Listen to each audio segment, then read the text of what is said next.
After studying this module, you shall be able to know about the meaning of economic development and growth of the economy.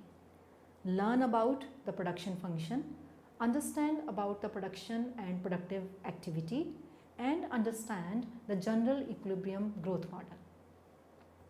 We shall commence this module by discussing in brief what development or growth theory is. At the most general level of exposition, development theory is a diverse collection of ideas about how desirable change may be introduced in a society. Development theory does not belong exclusively to any of the myriad social sciences, not to economics, not to sociology, nor to anthropology.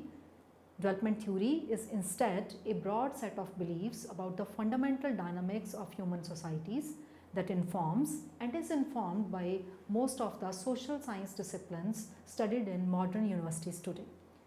At this high level of generality, development theories are exactly what it says on the label. They are the theories about how societies may, through human initiatives, be improved. Theories of societal or public betterment.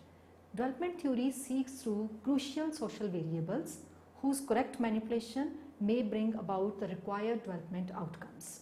Development economics, on the other hand, sets itself the comparatively more modest task of comprehending and delineating the factors which cause national and provincial economic systems to prosper or decay. In essence, it asks the question of how a simple backward economy can rouse itself to become a developed economy. The purpose of development economics is then to devise policies to make an economic system richer through income gains and not the only dimension of socio-economic progress that is sought to be implemented. Economic growth has its focus on an even narrower conception of development. Growth in the economic sense is concerned only with the quantitative improvement over time in the stock of some variable, usually national income, measured by gross domestic product or another similar metric. Growth and development are thus different concepts, yet growth is an economic sense but one aspect of development. Therefore, economic growth can be seen as a narrow type of development. However, the appreciation that economic growth and development mean different things did not come immediately to most early theorists and the model builders in economics. Neoclassical economics is particularly guilty of this, maintaining for whole generations the assumption that growth automatically leads to development. The typical belief was therefore that growth and development are terms that can be used interchangeably. This is a fallacy we will willingly follow over the course of this module and the next. The reason is that the purpose of these modules is to explain the role of the production function in modern growth theory, and it suits a purpose to assume away the definitional subtleties of the problematic. We henceforth assume that economic growth is concomitant with development to the extent that any theory of growth is also a theory of development. In the following section, we suggest a universal approach to constructing a general equilibrium model of economic growth, starting from the initial specification of a production function. So let us begin our discussion in the production function with a given and general introduction. These days, a standard growth theory will usually be modeled as a macroeconomy exhibiting a particular relationship between the level of product or output on the one hand and the amount of inputs used in the production of this output on the other. These inputs in the production process are also sometimes called the factors of production. This mathematical relationship between factors and output perfectly general in scope, if unique for every mapping from the set of input vectors to the set of outputs, is called the production function of the economy. The production function specifies through a mathematical rule what level of output we should obtain when we employ a certain set of inputs such as raw material, labor power, machinery and land, etc. in a specified amount and in a given manner as dictated by technology or know-how. In recent times, the production function has come to encompass both the broadest rules which we believe govern the working of the economic system, as well as many of the specific minutiae of the particular system, whose unique features we may wish to capture or account for. In its turn, this has meant that modern production functions can be sometimes assumed the forms that are elegant and tractable formulae, often an inch or so in length, while at the other times and for other purposes, production functions are written down which can look enormously complex and forbidding. A student of growth theory today will soon discover that a wide variety of production functions populate the literature, and that each production function, however mundane or novel, aims at generating a simplified mock-up or simulation of the real economy under analysis. A simple production function may suffice in providing a representation of reality which captures the outlines and the broad contours of the real economic system, but a more mathematically complex form may be required to understand the economies with color or flavor, or atypical economies exhibiting anomalous behavior. What is beyond doubt is that despite strong reservations from certain heterodox economic schools which question the validity of mathematical formalism in economics, the concept of production function is now a cornerstone concept in modern production theory, macroeconomics, and the theory of growth and development. Many of the historically relevant debates in growth theory have often boiled down to differences in opinion and the interpretation concerning the mathematical form and even the very meaning of the production function, a point we will revisit when we examine the intellectual legacy of Harrod-Solow controversy. Some of these debates may appear trivial to a mathematician whose concern is with the formal purity and elegance of the function. But to the student of economic growth, it is one of the fundamental problems to identify which production function is best suited to describe a particular economy or to most closely approximate the actual empirical record. Now moving on to discuss the production and the productive activity.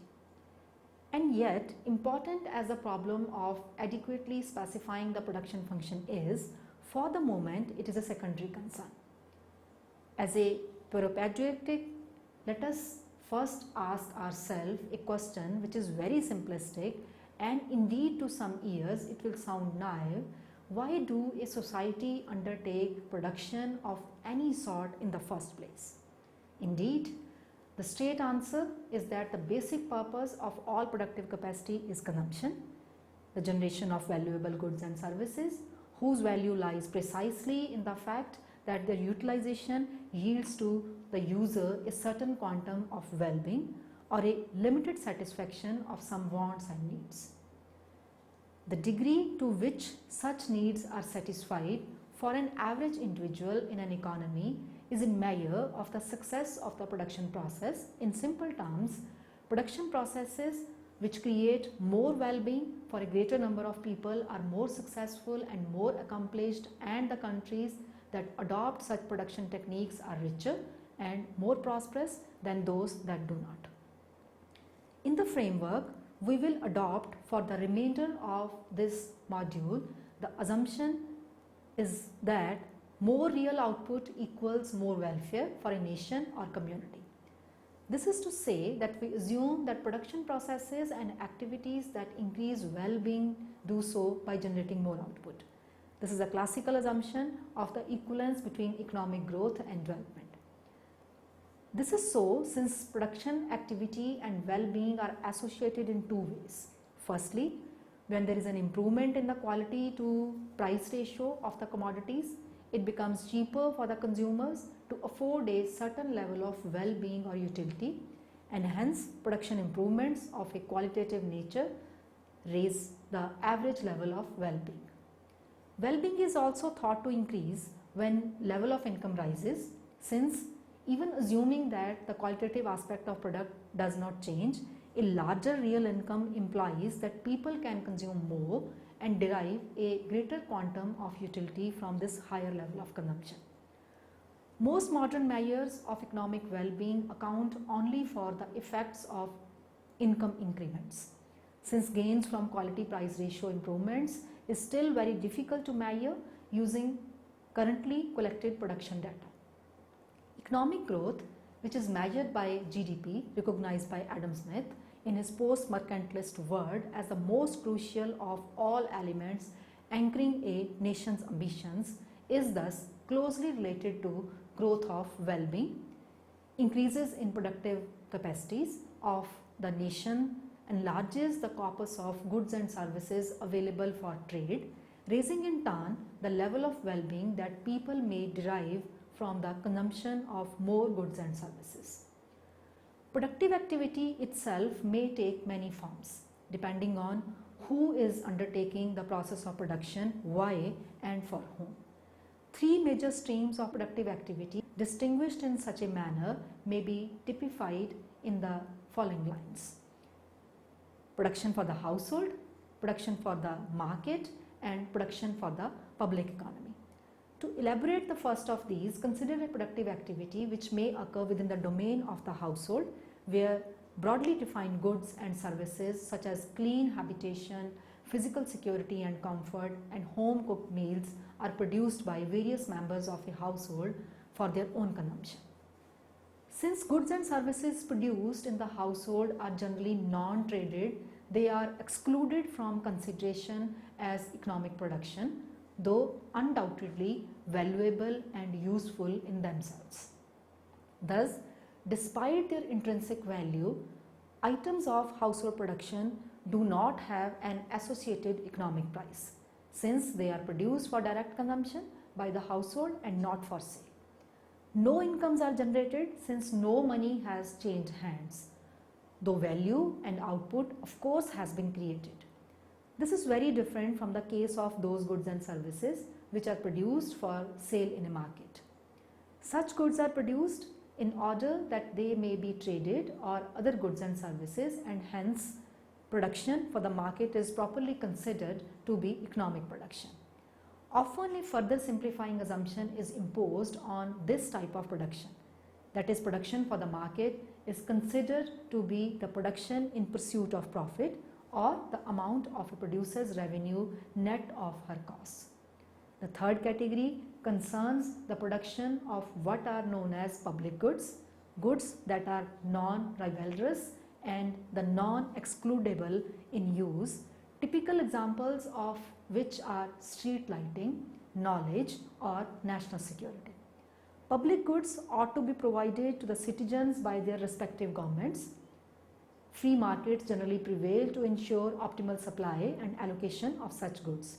And though these goods are not always produced for the purpose of trade, they are considered to be items of economic production, and as such find themselves counted in measures of economic production such as GDP or GNP. Of all three, however, it is clearly the realm of production for the market which stands as the single most important domain of productive activity. That is, production for market is considered to be the principal engine or the primus motor of the generation of economic growth and therefore well-being in society. This is so since market production has a dual role in the modern economy. It not only provides consumers commodities with intrinsic usefulness, but also plays the role of creation and distribution of income, since all public and household production is ultimately financed by income generated in market production, the only sphere of production in which money must necessarily change hands in a monetized economy. Therefore, productive activity which is economic or market driven is what generates output and therefore incomes, and is the source of economic growth, which itself is nothing but the rate of change of level of national income. We have positive economic growth whenever our national income as measured by GDP or NNP is higher today than it was, say, a year ago. This module offers an application-based approach to understanding the core concept of the production function through a detailed description of three models of economic growth, which differ essentially in the choice of production function. The first two, the Leontief and the neoclassical production function, generate what are called exogenous growth models, where long-run growth dynamics are governed by parameters whose values are determined from outside the system. The third model, which we shall curiously examine, is called the AK production function and generates a generic type of family of models called endogenous growth models. Let us now understand how a production function works, that is a general equilibrium growth model. Formally, this is called the general equilibrium structure of the economy. The simple Solowian model can be expressed as a two-sector economy comprising of household and firms. As is usually the case in macroeconomic theorizing, we postulate that all ownership rights in the economy accrue to the member of households. Thus, households own all productive inputs in the economy, generally taken to be four in number, that is labor, capital, land and entrepreneurship. Households as a unit or otherwise decide how much of their income to consume and thereby to save. Household must also decide how much of their endowment of all factors of production they wish to sell to firms for remuneration. For the sale of labor to firms, households expect wages for the use of land rent and for the use of capital interest, and lastly for use of entrepreneurship and the sundry management abilities, households expect to be paid a rate of profit. Some intertemporal maximization models of growth may go further to postulate that households may decide how many children to have according to the optimization calculus similar to what microeconomic agents employ to decide which basket of goods to consume. On the other hand, firms exist as entities which have the power to transform input into output, whose sole purpose is to collect and combine inputs of production in the ratios and the quantities specified by most economically rational production technology available to them. Firms therefore purchase factors of production from the household sector by incurring wages and interest costs, etc., and use them to produce a myriad of goods and services. These goods and services the firms then sell back to the household sector, thus closing the income flow circuit of the economy. An implicit assumption at which some models of growth have explicit statements governing this feature is that the market mechanism exists to carry goods and services from firms to the households and to ferry factors from the households to the firms. A typical market mechanism may be constructed following the myth of the Walrasian auctioneer. The aggregative production technology which the firm possess, which allows them to transform or transmute factors or inputs into output, take the form of what is called the neoclassical production function in the Solo-Swan model. Following the example of the exposition of most standard growth textbooks, let us illustrate the neoclassical production function using a more simplified general equilibrium structure in which there is just one Crusoe framework in which one agent is seen as embodying both the household as well as the firm sectors. Here, this one agent is both the one who owns all the inputs of production and also the one who has access to technology that changes input into output. Let us assume that there are three factors of production available to Robinson Crusoe. These are labor, capital and technology or knowledge. Without loss of generality, using the symbol Y to denote the level of national income generated in this one-person economy, the production function can be written in the general form as Y is a function of L, K and T. Since the use of inputs and production of outputs take place over time, it is customary to designate their status as flow concepts by appending a time signature to the equation described above. The equation then looks like the one like Y is a function of LT, KT and TT. Capital K designates all the durable inputs of production not embodied in man, tangible things such as machinery and gadgets of all sorts, structure of habitation and commercial buildings, desks, roads and communication networks, and so on.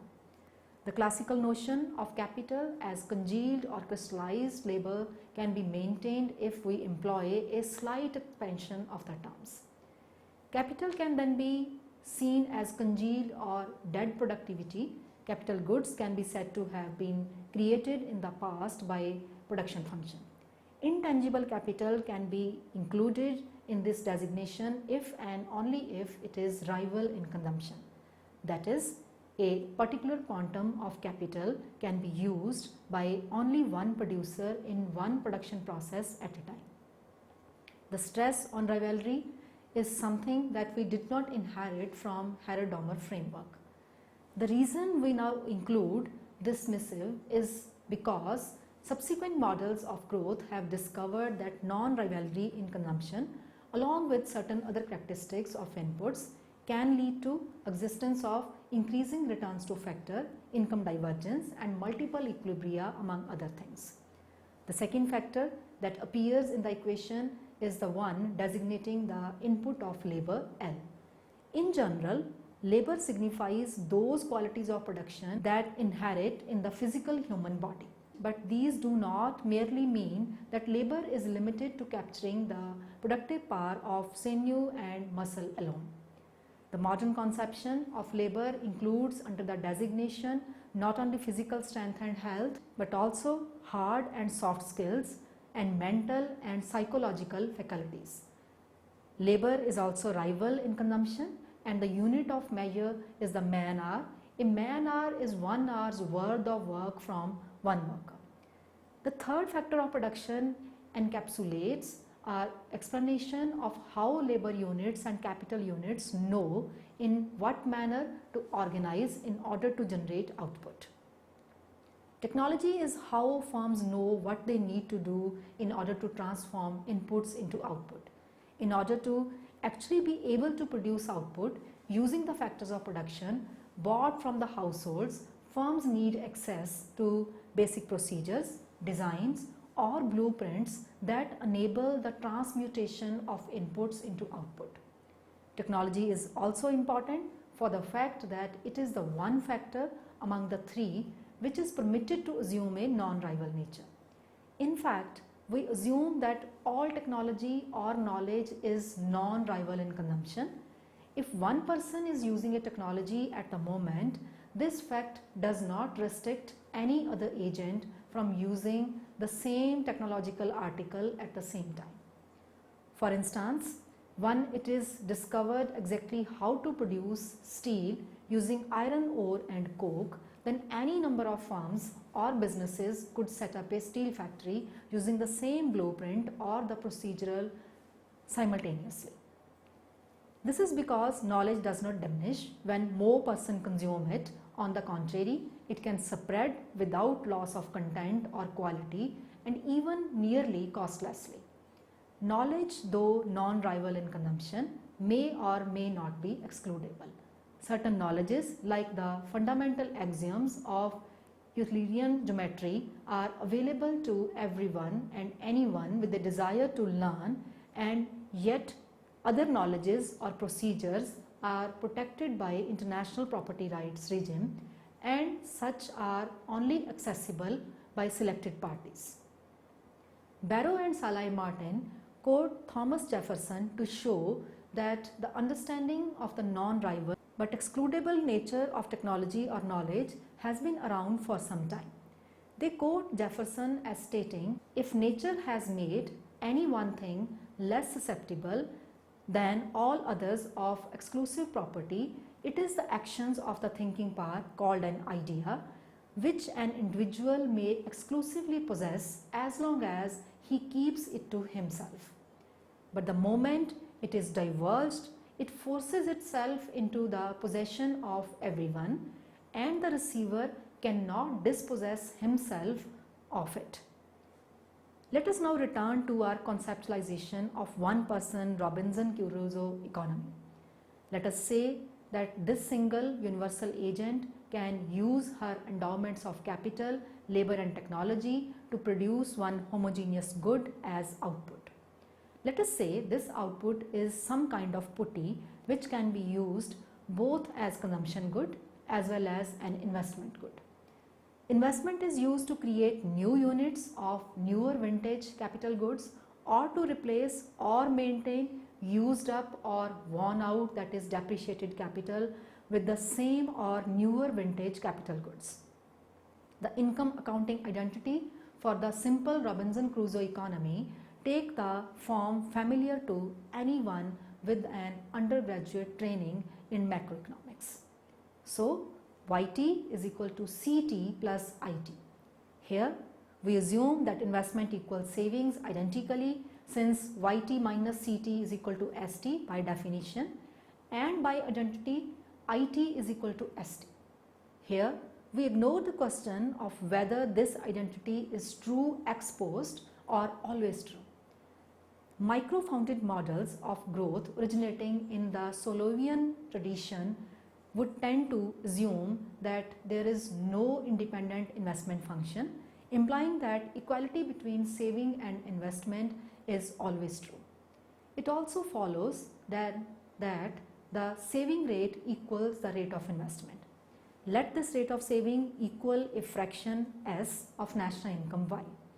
We assume that saving rate is not a dated variable, it is fixed from outside the model and remains constant. Concerning the capital input, we assume that it is homogeneous in terms of productivity and that capital depreciates at a constant rate delta, which is a positive one. Since capital depreciates at a constant rate delta, a net increase in the stock of capital occurs when gross investment at the time exceeds the amount required for the maintenance of existing capital stock, or what is required to reverse the depreciation in the stock of capital. That is, the change in KT is equal to IT minus delta into KT is equal to S into a function of LT, KT, TT minus delta into KT. The equation given here describes the dynamics of K for a given technology, T, and amount of labor L. In accordance with the literature, we introduce here a notation useful for describing the rates of change of factors and output.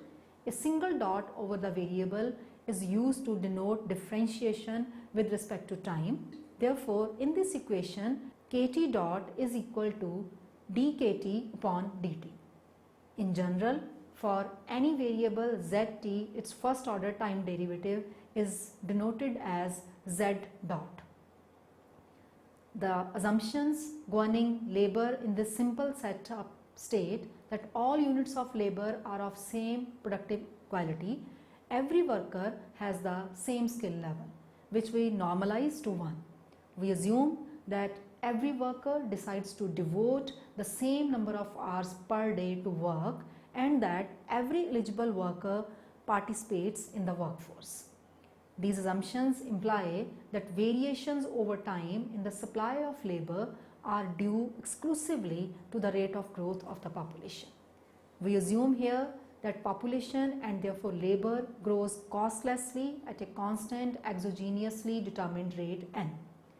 If we benchmark or normalize the number of people present at time t is equal to 0 as 1, then the dynamic equation governing the labor input is LT is equal to e raised to power nt. If the technological factor is stagnant or constant at level t, then between equations E2 and E4, we have a fully specified, albeit the naive dynamic economic model.